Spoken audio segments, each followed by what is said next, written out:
네, 안녕하세요. 선목교회 성도님들 청년부 담당 최진우 전도사입니다. 여러분 삶이 어렵고 힘들지 않으십니까? 오늘도 하나님 앞에 나아갑시다. 하나님의 말씀으로 지친 우리의 마음이 안식을 얻길 원합니다. 2022년 9월 20일 화요일 큐티 방송을 시작하겠습니다. 사랑의 하나님, 삶이 어렵고 공허한 사람들에게 이 시간을 통해 힘을 더하여 주시옵소서.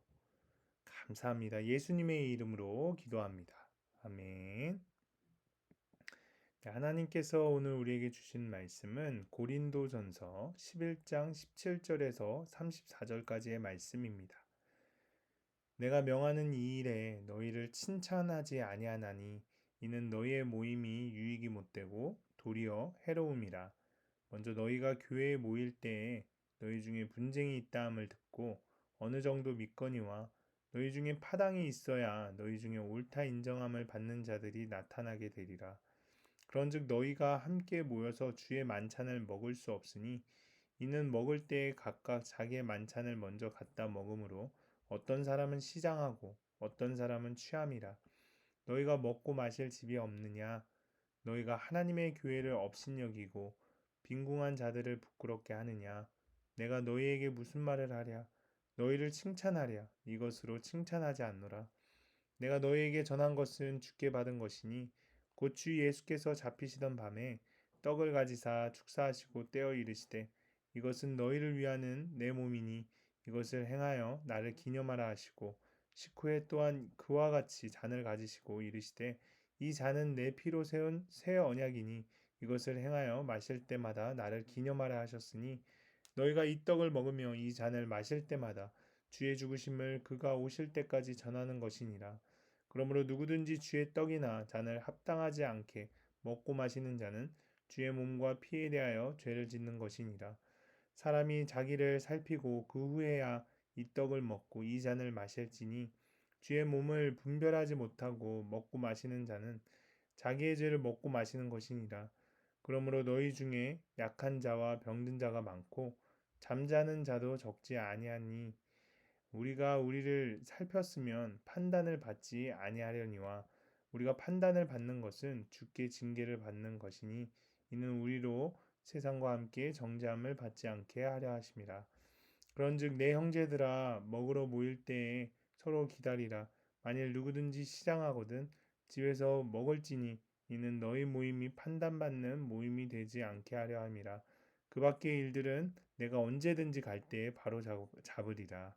아멘. 네, 본문을 설명하겠습니다. 오늘 본문을 요약하자면 바울은 고린도 교인 중 일부가 교회에서 자기 만찬을 따로 먹는 잘못을 지적합니다. 교회에서 함께 나눠야 할 주의 만찬은 주께 받은 것으로 교회가 주의 죽으심을 전하는 것입니다. 이에 바울은 각자 자기를 살피고 서로 기다렸다가 함께 주의 떡과 잔을 나누라고 충고합니다. 네, 그러면 조금 더 자세히 본문을 살펴보겠습니다. 17절에 내가 명하는 이 일에 라고 나옵니다. 이 일이란 아래 나오는 고린도 교회의 분쟁에 대한 바울의 경계입니다. 그러면 그 분쟁은 어떤 것입니까? 그들이 교회에 모일 때 성찬을 참되이 거행하지 않고 사교적인 애연을 가졌습니다. 부유한 자들은 자기들끼리 먼저 먹고 가난한 자들은 제외되는 형식을 취하였습니다. 그래서 두 부류가 이렇게 싸우게 된 것입니다. 19절에 너희 중에 옳다 인정함을 받은 자들이 나타나게 되리라 라고 나옵니다. 하나님께서 어떤 때에 교회 안에 신자들 사이에 의견 대립을 허락하십니다. 그렇게 되어야만 필경 옳은 측의 의견이 드러나게 됩니다. 그러나 바울은 그 교회 안에 파당이 오래 가지 않고 속히 옳지 않는 것이 드러나고 잘 정리되길 원했습니다. 21절에 각각 자기의 만찬을 먼저 갖다 먹음으로라고 나옵니다. 예언이라는 것은 각각 자기 먹을 것을 가지고 와서 먹으며 식사 중에서와 식사 후에 성찬떡과 포도주를 돌린 것입니다. 그리고 21절에 어떤 사람은 시장하고 어떤 사람은 취함이라고 나오는데 가난한 자는 집에서 가져올 것이 없으므로 시장하고 부자는 과식하여 불공평한 결과를 연출하였습니다. 네, 22절입니다. 고린도 교인들은 애언도 애언답지 않게 가질 뿐더러 그것과 성찬을 섞어서 거행했습니다. 그것은 하나님의 교회를 업신여김이고 빈궁한 자들을 부끄럽게 만든 잘못입니다. 바울은 이 죄악을 꾸짖었습니다. 네, 그리고 23절에 주께 받은 것이라고 나오는데 주님의 성찬 교훈을 간접적으로 다른 사도들을 경유하여 받았다는 뜻이 아니고 직접 주님께 받은 것을 의미합니다. 네, 그리고 24절에서 26절입니다. 바울은 성찬에 대하여 예수님의 말씀하신 바를 소개하여 줍니다.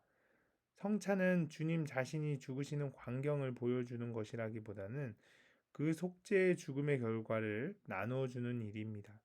성찬의 효과는 그 사용되는 물질의 사정과 관계된 것이 아니라 오직 그리스도의 약속하신 말씀에 달려 있습니다.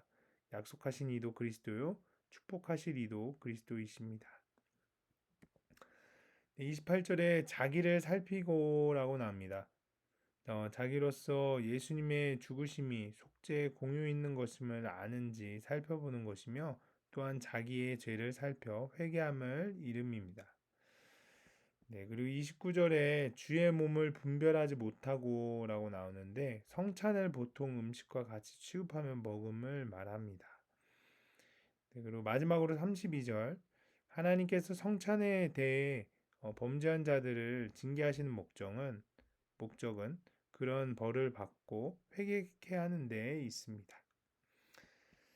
네, 그 다음은 적용입니다. 오늘 적용할 부분을 보도록 하겠습니다. 교회에 모인다는 것은 단순히 예배당에 모이는 것만이 아니라 서로 다른 사람들이 하나님의 교회로서 모이는 것을 뜻합니다. 따라서 교회에 모이는 일과 서로 분쟁하는 일은 함께 할 수 없습니다.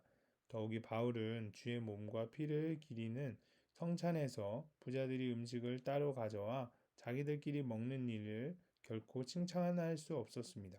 이런 행위는 가난한 자들에게 수치심을 줄 뿐만 아니라 하나님의 교회를 업신여기는 일이었기 때문입니다. 성도는 습관적으로 남을 차별하는 자신의 악함을 인정하고 가정이나 교회에서 파당을 만들고 있지 않은지 돌아봐야 합니다. 내가 은연중에 세상 기준으로 업신여기는 부류는 누구입니까? 교회 공동체에서 끼리끼리 모이는 교제로 상처를 주거나 받은 적이 있습니까? 우리 자신을 한번 돌이켜 봤으면 좋겠습니다. 네, 두 번째 적용할 부분입니다. 성찬이 예식화된 오늘날과 달리 사도시대에는 교회에 모여 식사하는 일 자체를 성찬으로 기념했던 것으로 추정됩니다. 그만큼 그때는 성도들이 다시 오실 주님을 기다리고 기리는 일에 적극적이었습니다. 그러니 부자들이 자기들끼리 따로 먹는 행위는 심각한 문제였습니다. 그것은 주님이 머리이신 교회의 하나됨을 깨뜨리는 행동이었기 때문입니다. 그러므로 오늘날 우리는 성찬 예식을 행할 때에는 물론 여러 이유로 공동체 지체들과 모일 때 교회의 주인이시며 머리이신 주의 죽으심을 기억하면서 서로 하나 되기에 힘써야 합니다. 교회의 여러 모임에서 내가 주의 죽으심을 기억하며 지체들과 하나 되기에 힘써야 할 일은 무엇입니까? 한번 생각해 보셨으면 좋겠습니다. 네, 오늘 우리가 함께 읽을 묵상간증은 페이지 119쪽에 정유경 씨의 약재료가 풍성한 주의 만찬입니다. 저는 뉴욕에서 이혼한 후 홀로 아이를 양육하는 고난 중에 하나님을 만났습니다. 미국의 소아 청소년 정신과 전문의인 저로서도 얻지 못하는 제 아이의 ADHD와 틱 장애를 겪으면서 말씀을 묵상하게 되었습니다. 아들의 연이은 우울과 불안, 자살 사고, 공황 발작 등을 겪으니 혼자서는 감당이 안 되는 고난을 나누고 구속사의 말씀으로 해석을 받을 수 있는 믿음의 공동체에 대한 사모함이 나날이 간절해졌습니다. 그래서 14년간의 미국 생활을 정리하고 한국으로 돌아오게 되었습니다.